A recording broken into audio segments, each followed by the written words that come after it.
Our final presentation is titled Cybersecurity in a Broken World and comes to us from Eldridge and Steve Honiss from ZX Security.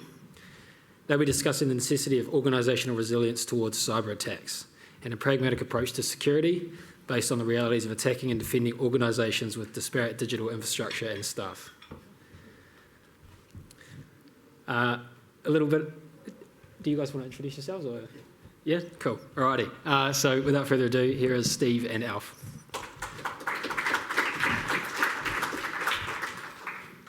Hi everyone, Steve Honiss is my name. I'm the Director of Cyber Strategy and Risk at ZX Security. I'll let Alf introduce himself straight after. I look after the governance, risk and compliance team at ZX. I guess about 50% of our business, 50% of our clients are government accounts of one sort or another. Everything from central agencies out to local government. So pretty familiar with working in this space, and for my sins I spent 27 years working in government myself before moving into security because I needed to escape and do something different, but I ended up consulting back into government. So that's me, Alf. Kia ora everyone, I'm Alf from ZX. I'm part of the penetration testing team, so when I'm not here I'm breaking into your systems and stealing things that I shouldn't. And I guess the interesting thing from the last question, are humans the weakest link? Just to jump back on that for a moment, that kind of implies that computers aren't, and I would beg to differ. My day job is breaking into things that aren't supposed to be able to be broken into, and they're pretty bad. I find it harder to scam people than I do break into machines. So, you know, even humans aren't perfect, but computers aren't either. Let's just make that really clear. Shall we jump in and do some slidey things? Let's do that. Do some slidey things. Cool. We did the introduction of ourselves, and there's a photo of me trying to be more interesting than I actually am. Steve, I think we have your stuff first. Yeah, so I thought we'd kick off really having a bit of a chat about governance, and it's a potentially boring topic, but it's super important in the space of information security. And for those people who are practitioners, it can make life a whole lot easier if you're working in a place where governance is a thing and it's working well. And for those of you who are in leadership roles, it's really important to understand what your role is in digital leadership, and particularly as that relates to government, to security. The Institute of Directors have put out some really useful information. It's up on the website that gives some good guidance on governance in the security space.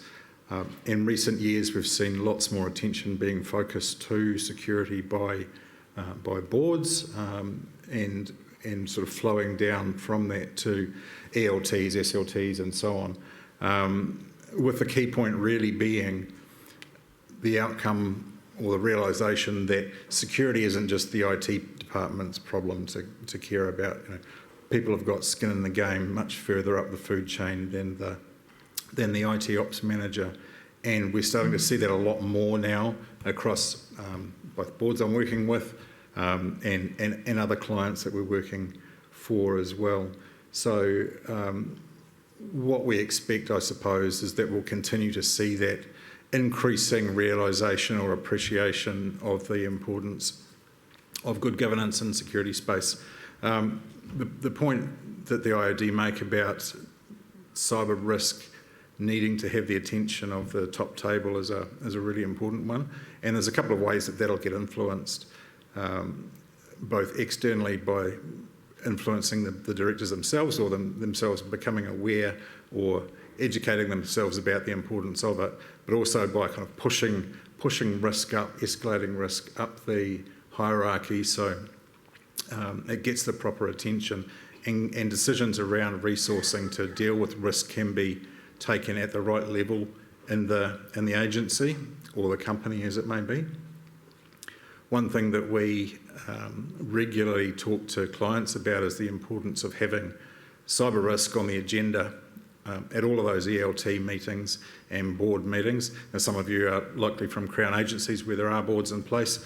others won't have them. But whatever the peak body is within the agency that you're with, that's where cyber risk needs to be discussed. And I guess pleasingly, it is certainly amongst our customer set. We're starting to see that a whole lot more now, which makes a big difference. Boards are well used to, and ELTs are well used to considering health and safety. That's been on their radar fairly and squarely for quite some time now, and is taken really, really seriously. So balancing up other risks to the organisation is starting to become more common, but super important. One thing that we like to see is the natural tension too between the management layer and the ultimate decision makers, whether that be a board or whoever else, around accepting risk. Often we'll have, whether it's through penetration testing or assessments that my team do, identify some pretty serious risks in an organisation, and on occasions we'll have IT managers or CIOs saying, that's terrible, we better not tell anybody about this, which is the worst thing in the world, right? The decision there is getting taken by somebody who probably shouldn't be making that decision on behalf of the organisation, and really doing everyone a disservice, including themselves, by escalating that risk up further to people who can make decisions on it. That's where the risks need to be considered. And we've seen some really good outcomes when that does happen. Boards don't like to have the wool pulled over their eyes. CEOs don't like to have the wool pulled over their eyes. And when they do and something goes wrong, that's when it can get really sticky for people who have been involved in the decision making. The places where we've seen the best success in getting resourcing and attention paid to security is where risks are escalated, the spotlight shone on them, and they've been pushed up high enough where decision makers get to say, well, either I'm comfortable with that risk, which is a perfectly fine outcome as long as that person who's making the call on it is the right person to make that decision, or they'll decide, no, I'm not comfortable with that, so then they get to make a decision about funding or resourcing the remediation or tidying things up. One thing that we've found really useful is the use of a risk framework or a controls framework for assessing and managing and tracking progress in your security maturity. There's a couple of ones on the slide there, the NIST cybersecurity framework, which is the one with the 5 circles, or the 5 components around the outside, and the other one's ISO 27001, which is another pretty well known one.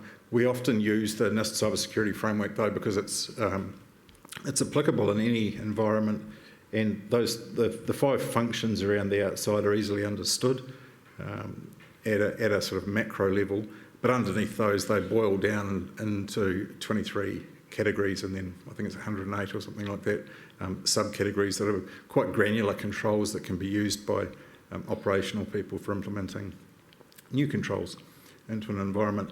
But what it enables you to do is measure maturity against that, and it means that you can see a return on investment, you can see progress over time as a security program is being undertaken. This is an example from a slide deck that I use with one of the clients of mine. This goes up to the board every quarter to see progress against each of those 5 functions over time. And the board don't want to see much more than this. They want to know that progress is happening. If anything stalls or if there's any particular issues, then they want to know about that so they can make some decisions about it. But otherwise, as long as those lines are tracking up, they're happy because they know things are heading in the right direction. So I'd really encourage people who are working in the security space or in IT more generally, if you're not using a framework to track progress and maturity, then really have a think about this. Do an assessment from the outset, and then you can set a path forward. Some really key questions that we often get asked by board members. Well, what do I need to know? What are the things that I should be asking my management folk about? And these are some examples of them, but really it starts with what do we need to protect, and that's people understanding their business. What are the critical assets, information assets that they've got, and what are the crown jewels? What would cause a really, really bad day at the office if it got compromised? And unless you've had a good think about that and started to work backwards, then you're kind of on hiding to nothing. But if you know what those key assets are, then you can start to make some decisions flowing on from that. Understanding what your threat profile is like as well, the threat profile against you, whether you're a big target or a small target. And Alf will talk about targeted and opportunistic attacks a bit later on, but understanding who might be interested in you and how big a profile you have. The questions around business risk that I've talked about already, but really critically look at where those decisions about managing those risks are getting taken. If it's getting, if high risks are being accepted at an operational level, then there's something not quite right. So probably a rethink around that needs to be taken. One question I always encourage boards to think about is whether they've got the right expertise on the board to be able to consider information security risk or cyber risk. They've generally got somebody who's got a legal background and somebody who's got a finance background of some sort. But often this is a bit that's missing, so getting somebody in to give them a hand with that if they don't have the resource on the board is really well advised. And then lastly, around the framework to measure maturity that I've spoken about and the assurance that goes with that. So how do they know? How do they know that progress is being made? So these are really key questions that if you're in a leadership position, you should be asking. And if you're not in a leadership position, it's the sort of information that you might want to start sort of pushing up through layers of management to try and get people thinking about things in the right way. And then you see, it doesn't have to be super technical either. Cool. I have the privilege of having the last slide deck between you and drinks, so I will try to make this as painless as possible, I promise. We got myself and Steve to give you two different perspectives today, because the governance perspective is really important. Everything I'm about to say doesn't matter if you don't have support from government. You're patching a sinking ship, and you can patch and patch and patch as much as you like, but the ship is still sinking. But I'm going to jump away from high-level strategics and go, okay, there are things all of us can potentially do to improve the current situation we're in. And really the question then is, we've got limited time, money and resources. I've got about 10 minutes left before everyone's attention turns off. So what is the best practice advice I can give you in that short period of time, mostly through the medium of pictures? So a really important thing to consider when we talk about preparing ourselves for cyber resilience and being resistant to risk is what we're doing actually reducing risk? Is paying thousands of dollars for this thing actually helping us reduce risk, or is it just helping us feel better? And that is, it turns out, really, really complicated question. And what we like to do is instead just ask the easy questions, pay the money and get the easy answers. And we can see a lot of it in this particular cartoon, which is one of my personal favourites. We spend a lot of time in cybersecurity improving our encryption, and that is really, really important. But if I can phish your credentials, or if I can just walk into your offices, I did this last week. I put on a high-vis vest and just walked into someone's office with the ladder and plugged some things in and left again. It turns out your encryption doesn't really matter very much.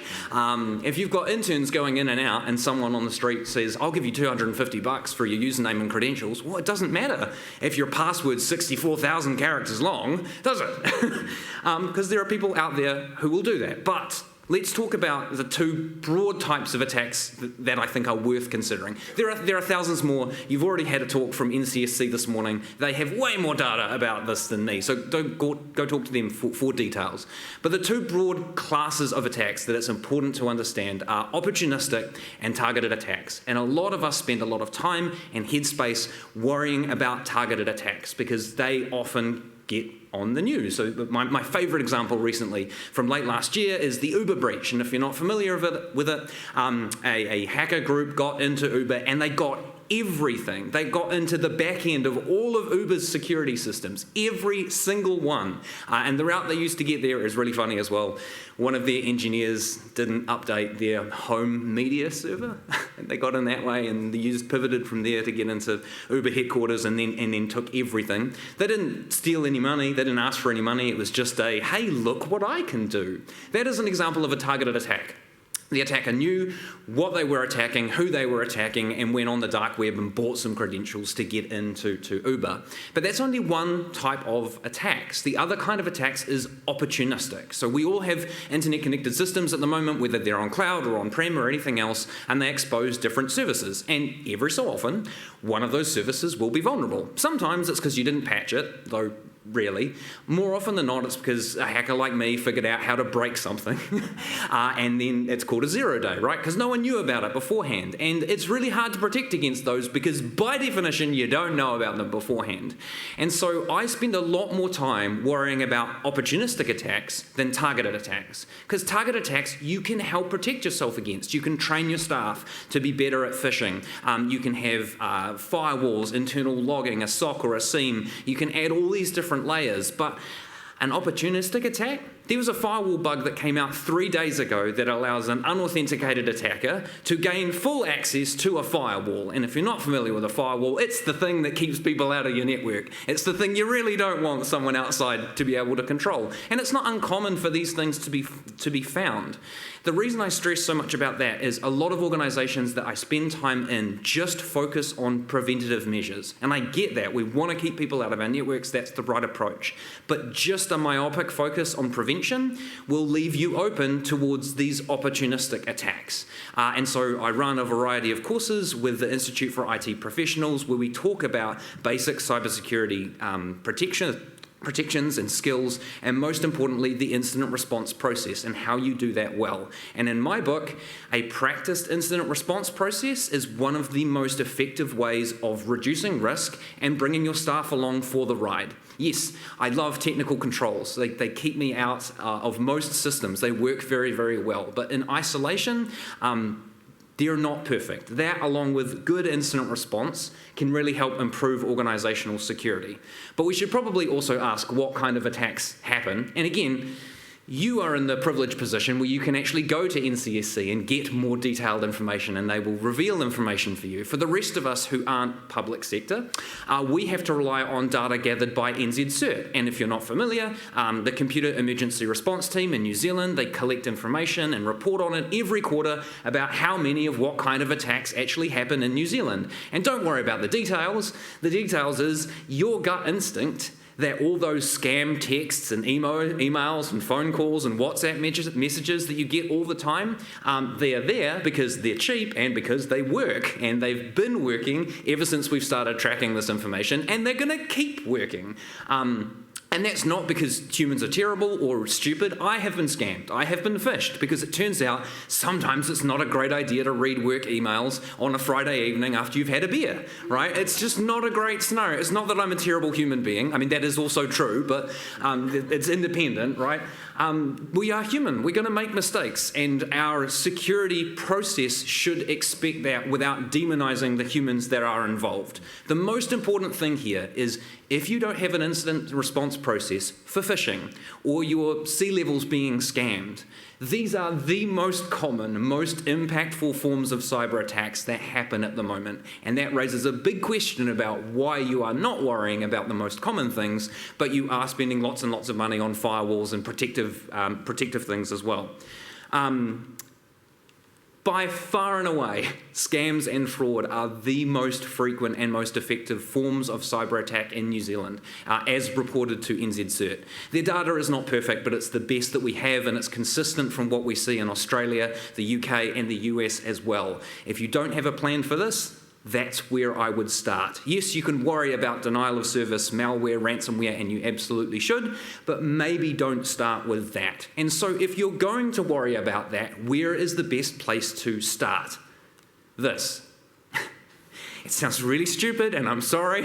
I'm not trying to talk down to anyone, but a big part of my recent role has been running tabletop exercise for public and private sector organisations. And I go in, I see incident response plans that either aren't up to date or don't exist, which is fine. This is a journey. But the biggest issue I see with most of them is that they are so prescriptive and people are so concerned they lose sight of what is important in incident response. And it's exactly the same with your BCP or your disaster recovery plan. It's actually that the plan helps you and helps your incident response team. So if your incident response plan is spread over 45 different documents on 3 different ecosystems that requires 7 different logins in order to access, and there's a printed backup in Jared's shed, that's not really a great process to help your incident response team. If you can have a relatively simple overview that is short and easy to digest, when your poor stressed out staff are trying to enact it at 4 o'clock in the morning when there's some malicious attacker breathing down their neck, they're less likely to make a mistake. The second thing is if it's 4 o'clock in the morning and it's the first time they've seen it, it's not going to go well for anyone. So the second biggest thing we can all do is, once we have a plan, practice it. And I don't necessarily mean go and hire an advanced attacking group from somewhere overseas to hack your organisation. No, I mean take your incident response plan out, blow the dust off it, and practice it. Run it through, even on a whiteboard in an hour. You can do a lot and get a lot out of practicing your incident response process, even at a high level. And I really highly recommend, if you haven't done that, that you do this. Beyond that, there's a lot of technical controls we could all put in. There's a laundry list of them. We've got the NZISM, which lists roughly 4,500 technical cybersecurity controls that you might wish to push in place. I do a course on that, by the way. I wouldn't start with that myself, personally. We're really, really lucky. Ourselves and the Australians across the ditch both have a short list of cybersecurity best practice things that organisations, small and large, can do to protect themselves. The Australian one is a list of 8 things long. I'm not going to go through them here, but you can go and find out about them on the ASD website. They're all pretty standard, and they work for organisations of all sizes.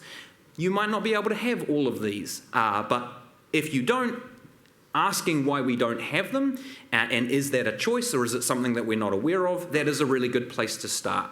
The NZ Cert, each year, they produce a list of critical controls, a list of 10, because we like to be different here in New Zealand, and 10 is better than 8 apparently. A list of 10 things that organisations can do to protect themselves. There's a lot of overlap with the Australian one as well, and again, I'm not going to bore you by going through the details. Cert New Zealand does a great job of writing all of these up and explaining what they are and how to implement them reasonably cost effectively on their website. And given that I've got approximately 2 minutes left, I thought I'd just do something fun at the end and go, let's talk about AI. Let's talk about AI in the cybersecurity space, because maybe it's just my news feed, but since ChatGPT has come out, everyone has been talking about AI, this, that, and the other thing, and how AI robots are going to hack all your stuff and take over your car. I haven't seen that yet. And in fact, if you ask ChatGPT to do hacking, this is what it will say. If you ask it to write an RCE, which is a remote code execution vulnerability, it allows someone remote to take over a system, ChatGPT will go, no, I can't do that. How rude, how dare you ask? But if you're like, I need to do some homework for an assignment, ChatGPT will absolutely answer that question for you. Sure, this code here, again, the details are not important, but ChatGPT will maybe not write it out explicitly, but will give you very strong hints in that direction. And so a lot of people are worried about AI hackers moving into this space, and I've actually been to 3 talks on it recently. And my own takeaway from this is that all of the AI that I have seen coming out of ChatGPT in the cybersecurity space is Googling things more quickly than humans. I've yet to see anything that's truly novel beyond that, and I have read a lot of different posts preparing up to this point. If we get beyond that point, then I'm going to worry a lot more. But at the moment, other than being faster than me, I'm not seeing anything come out of ChatGPT or any of the other AI kind of similar equivalents that gives me pause for thought. And here is my last slide, my last thought I want to leave you with today. There is something about AI that really, really concerns me, and it's this. It's not the AI itself, it's the kind of information people are putting into it. So the short version of this is that Samsung banned access to ChatGPT in early March, but then it was stifling innovation, and so they opened it up. And within a couple of weeks, surprise, surprise, their internal sensitive IP ended up on ChatGPT.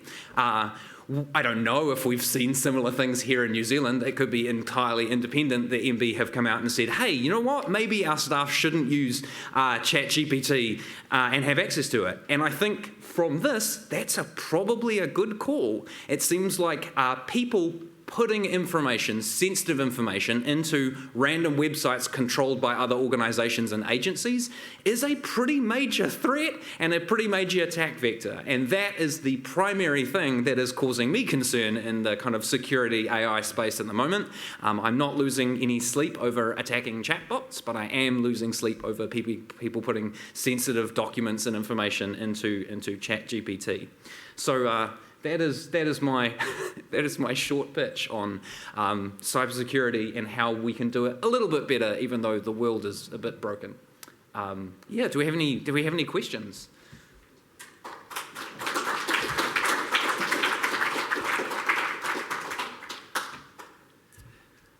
Thank you both very much. Yeah, does anyone have any questions? We've got a couple online, but we'll go to the floor first, maybe. Okay, no, we'll go straight up to the board. So how do you balance security risk and business risk? Which comes first of security versus productivity? This feels like a you question, Steve. Absolutely. I mean, it's a great question, and this is why we get stuff escalated up to the board or to the executive. They get to make that decision based on their risk appetite, what the data is that they're holding, and the regulations as well that are around the security that they need to apply to that sort of stuff. So it is, and it's a terrible answer to a question, but it depends. It really does. There's no stock answer to it.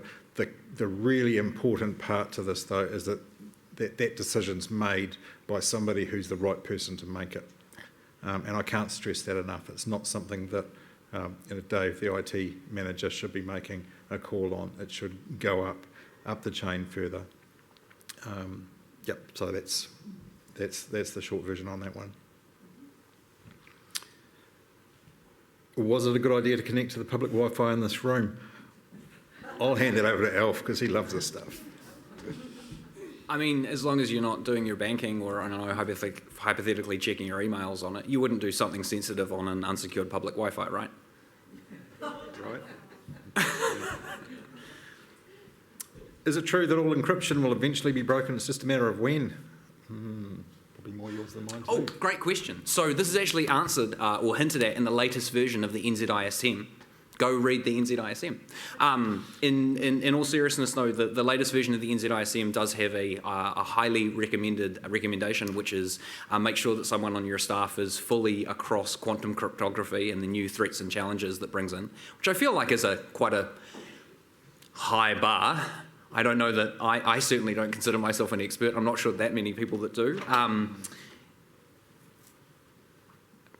I think kind of coming back to that question, though, it almost brings me back to my very first comic.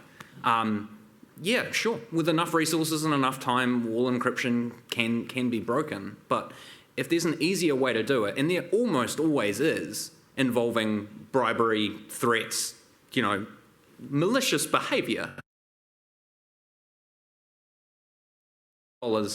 on compute time trying to break your encryption. Breaking encryption is hard and expensive. There's easier ways to kind of skin that cat, I think, in most cases.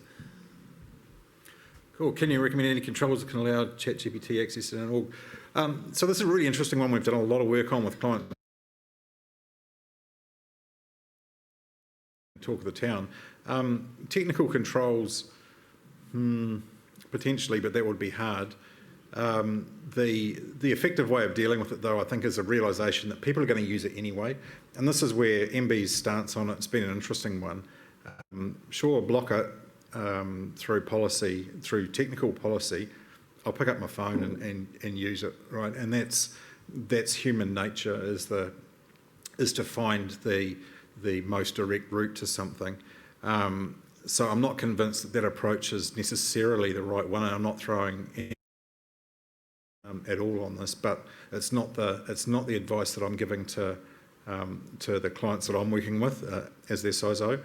The advice I'm giving them is provide guidance and guardrails to the staff. You're going to use it anyway, but just be aware that everything you put into it, you may as well be posting on an open website, on a billboard. Don't put personal information in there because that's somebody else's, so just don't. Don't put sensitive IP in there. Don't put financial stuff in there. It's all going to be made public. It becomes somebody else's property and you're never going to get that back. So use it smartly. Sure, if you want to use it to generate some code for you or to write some marketing blurb that's going to go on a public website anyway, anything that you're quite happy to post openly on the internet, fill your boots. But anything else, don't. And that's been really well received amongst the staff in the companies that we've done this with.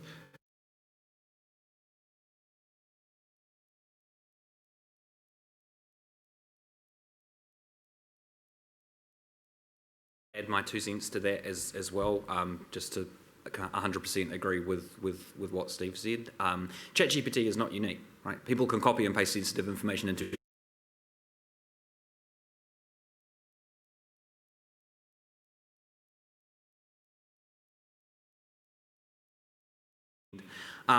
I have seen some organisations solve this problem by putting another AI in between their systems. And for anyone that wants a really fun challenge for the weekend,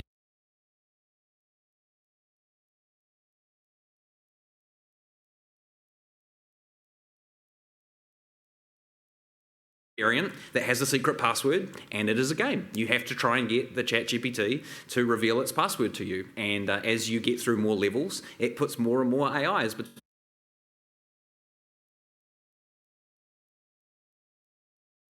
game, I promise. Couple of other questions. What's in the mirror image box on my last slide? I believe, forgive me from memory because I can't see it now, I believe it's us executing a piece of malware called Mimikatz, which steals out of the recycle bin of something, because commonly stuff in the recycle bin isn't scanned as thoroughly as other locations, or rather didn't used to be. Now, Defender is a thing. Yeah, it's really hard to read in reverse. And then rubber ducky and pineapple. So for those who aren't familiar with rubber duckies and pineapples, those are both malicious devices. Rubber ducky is just a USB. It's a USB that you plug in and it pretends to be something else, typically a keyboard, and then tries to log in or just log what keys are being pressed.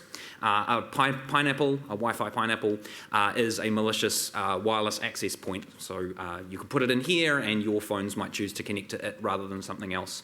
I presume you mean IPv6. Which is a replacement to IPv4, which has more kind of unique addressing and security controls. I still use rubber duckies and Wi-Fi pineapples on engagements regularly. IPv6 is a thing.